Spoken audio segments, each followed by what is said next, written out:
pandangan masyarakat? Nggak ada sih, nggak ada ya. Sejauh ini tidak Nggak tahu sih, nggak ada sih. Paling aku sih kadang pernah lihat kayak di netizen kayak, tapi enggak sih, netizen juga alhamdulillah. Alhamdulillah malah tidak terkena mendukung mulut kayak, nyinyir.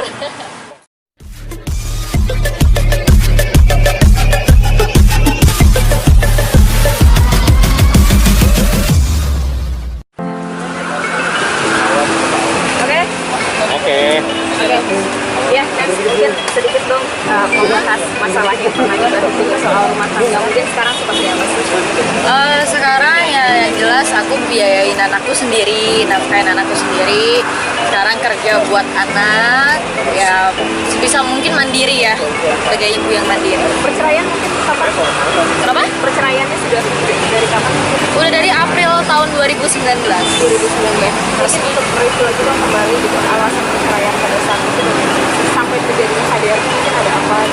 Ya karena adanya orang ketiga ya, jadi ketahuan karena dipergokin juga.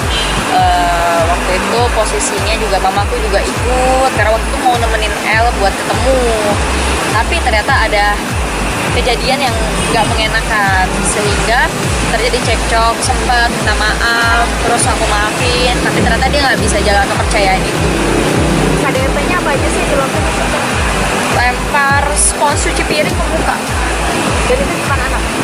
Ya, depan anak. Yang bikin sakit hatinya sih pada saat waktu itu busanya nempel di dahi anak, jadi kayak merasa, aduh lu nggak pantas deh jadi bapaknya. Untuk usia pernikahan berapa lama? Hampir 2 tahun. Iya. Mungkin pada saat pacaran, pada saat itu tahu nggak sih sebelumnya gitu sifatnya dia atau seperti apa? Aku dari awal minta, maksudnya kalau ada keburukan atau apapun itu tolonglah cerita. Tapi ya nggak tahu, mungkin acting segala macam, kita juga nggak ngerti. Dia pintar nyembunyiinnya.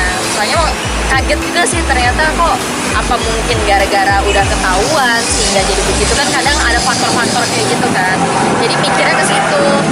Ya, tapi apapun itu menurut aku laki-laki yang kasar ke perempuan udah nggak pantas untuk dipertahankan. Pasca perceraian masih ada komunikasi lagi untuk anak mungkin atau apa? Ya udah nggak apapun, karena waktu itu sempat ngasih tapi ya nggak cukup. Terus tapi pas dia nggak ngasih 3 bulan, ya aku ngerasa ini anak manusia loh, bukan robot yang lo biarin bisa hidup, lo setel hidup. Jadi aku bilang, aku putusin untuk sorry, gue masih bisa kok biayain anak gue sendiri. Jadi sudah tidak ada nafkah lagi sampai sekarang. Insya Allah pasti ada rezekinya kalau untuk anak. Mungkin anak sendiri suka nyariin bapaknya kan? Dia kan belum ngerti. Waktu aku divorce juga masih setahun itu belum paham. Waktu umur 10 bulan kan aku bawa kabur kan. Jadi sampai sekarang pun dia nggak sama sekali. Dan aku juga nggak mau yang namanya menunjukkan. Sudah memiliki pasangan lagi? Ya alhamdulillah itu orangnya.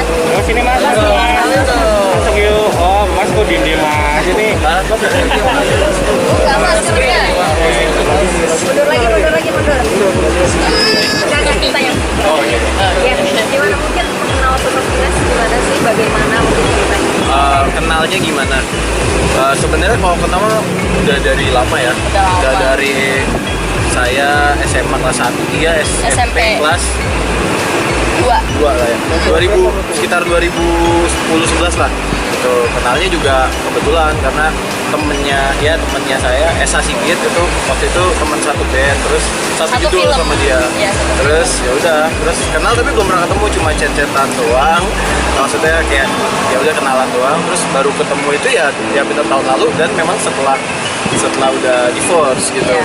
Jadi dari dulu udah follow-followan, bahkan mungkin pas Ines nikah, mungkin foto-foto private juga saya masih ingat ngeliat gitu. Tapi kayak karena belum ada apa-apaan gitu kan, dan belum pernah ketemu juga, ya udah. Terus pas tahun lalu kontakan, ternyata nggak sengaja lagi nge-reply story di Instagram, tiba-tiba ternyata udah divorce gitu. Iya. LBK ya? Apa? LBK jadinya. Ya, dulu nggak ada hubungan apa-apa, belum pernah ketemu malah. bukan ketemu. Ya pokoknya dulu intinya kenal tuh cuma temen, ya udah kenalan doang, dikenalin dari biasa. Diam-diam mengagumi Ines gitu. Dulu jujur enggak. Dulu malah ada teman satu judulnya Ines yang Iya, lain. yang dia taksi Nah itu ya. aku deket. Jadi karena itulah aku coba follow Ines juga, kenalan Ines juga. Maksudnya waktu itu ya biar dekat sama teman-temannya. Tapi ya ternyata nggak jadi sama yang itu. Jadinya sama yang ini gitu. Tapi sebenarnya kamu ada trauma nggak sih sama yang hubungan terdahulu gitu? Makanya kamu berani. Kamu sekarang ada menjalani hubungan. Aku rasa kalau aku trauma nggak mungkin aku bisa jalin hubungan lagi kan. Tapi karena aku mikir setiap orang pasti berbeda-beda, dari akunya aja yang harus lebih teliti lagi gitu. Jadi jangan bergantung sama bener-bener karakter orang. Jadi dari kitanya juga, oh dia begini, oh sejauh ini masih fine-fine aja kok. Gitu. Berusaha meyakinkan Ines seperti apa sih gitu? Karena kan Ines pernah gagal ya gitu, pasti akan ada perhitungan-perhitungan lain ya. Berusaha meyakinkan ya. Kalau dari sebenarnya nggak dipikirkan ya, ini mungkin mengalir dengan sendirinya aja, maksudnya kayak ya nggak pernah mungkin dengan tidak pernah mungkin maksudnya soal masa lalu, terus juga dengan mencoba ya udah kayak ada Nes sudah punya anak ya coba dekat aja dan ya biasa aja, jangan dijadiin beban atau kayak something yang kayak ih kok aneh ya, enggak ada yang aneh gitu, karena nggak cuma Ines doang kok yang mengalami mungkin hal itu ya, banyak gitu, dan causesnya pun banyak hal yang bikin kondisi itu kayak gitu, dan ya itu what happened gitu, maksudnya ya tinggal benarnya aja gimana. Dan kalau cara meyakinkan intinya ya nggak pernah permasalahkan lah soal apapun itu masa lalu. Udah ada rencana obrolan ke depannya lagi? Belum sih. Soalnya ya cuma maksudnya gini, ya kebetulan emang ya kan kayak gitu kan, saya udah sering ketemu keluarga Ines. Ines yang belum pernah ketemu orang tua saya karena udah di Jakarta, udah nggak di Jakarta udah dari lama banget deh. Cuma ya once mungkin balik ya at least ketemu dulu lah gitu. Kalau nanti ada kayak gimana ya penting kenal dulu. Tapi untuk mengenalkan sih menurut saya pribadi kalau dari pengalaman pacaran ya lumayan suatu langkah yang sebenarnya belum pernah gitu. Belum pernah tuh kayak kenalin nih pacar gitu. Cuma udah kenal sebenarnya, udah follow-followan di Instagram sama ibu saya gitu sih. Ini sendiri terkait status sudah timbul nggak sih kalau ketemu yang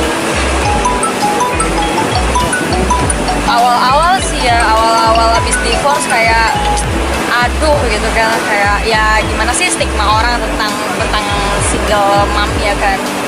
Aku nyadar gitu, tapi ya why not gitu, apalagi punya anak ya why not.